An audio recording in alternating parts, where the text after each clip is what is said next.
Coach's Corner is presented by Roanoke Valley Harley-Davidson. Stop by their store on Peters Creek Road for new and used motorcycles, service and repair, along with Harley-Davidson clothing and collectibles. Hello and welcome in to another episode of Coach's Corner. I'm Mitch Stewart, and this morning I'm joined by Dawgs head coach Dan Bremner. Dan, thanks for joining me. Of course. You guys had 3 games this past weekend, starting at home, and then you guys finished up at 7 out of 8 games on the road stretch down in Fayetteville. Wasn't really the most successful weekend for you guys after you guys had a lot of success throughout the last couple of weeks heading into this run on the road.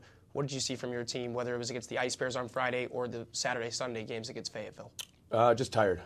We looked mentally, physically tired. We were getting beat in puck races, puck battles, physically. We weren't making sharp decisions. Our decision making was really slow. Everything looked tired.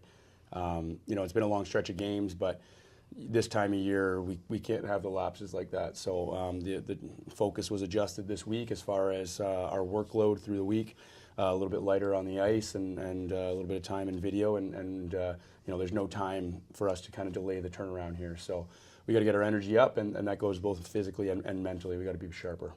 A big reason that you guys get a little bit of a boost of that energy is you bring in some couple of bodies that have not maybe been here over the last couple of weeks. We'll start with Austin Swankler. He'd spent a lot of time up in the ECHL with Iowa, put up some good numbers there, and had obviously found success here earlier in the season. What are you kind of hoping to see from him as you guys get that push here in the last couple of weeks of the regular season before the playoffs? Yeah, he injects a ton of confidence and hockey IQ into our lineup, and that'll bring some energy to a guy that can. A dynamic player like that who can put the puck in the net, obviously something that we struggled with over the weekend.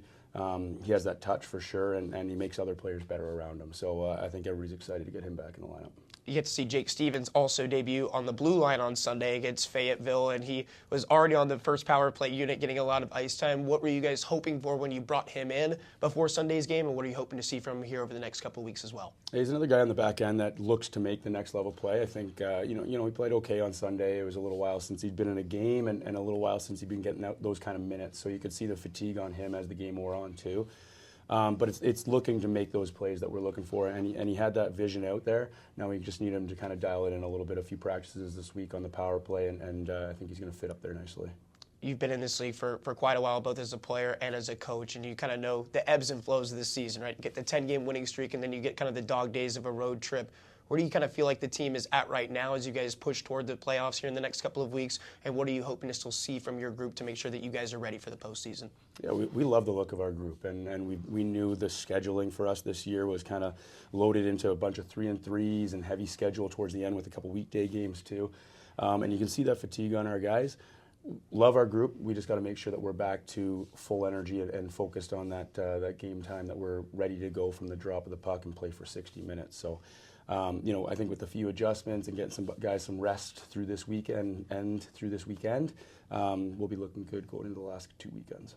Fortunately, you guys get back for a big homestand to wrap up this weekend for the home schedule. Starts with Macon on Friday and Saturday. Then you get Fayetteville back in here on Sunday afternoon, a chance maybe for some revenge against the Marksmen.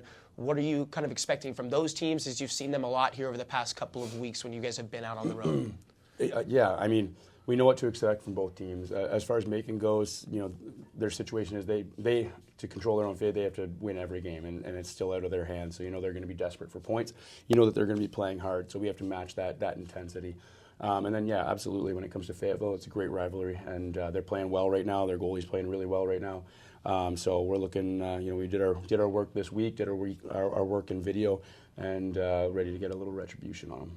All right, Dan, thanks for your time. Good luck this weekend. Thanks, Mitch. That's going to do it for this episode of Coach's Corner. As we just mentioned, the last homestand of the regular season here for the Dawgs. It starts on Friday night when Macon comes into town. Saturday is Yellowstone night, sponsored by Bugman Exterminating. Those specialty jerseys will have 100% of the proceeds going to the Kip Nininger Scholarship Fund.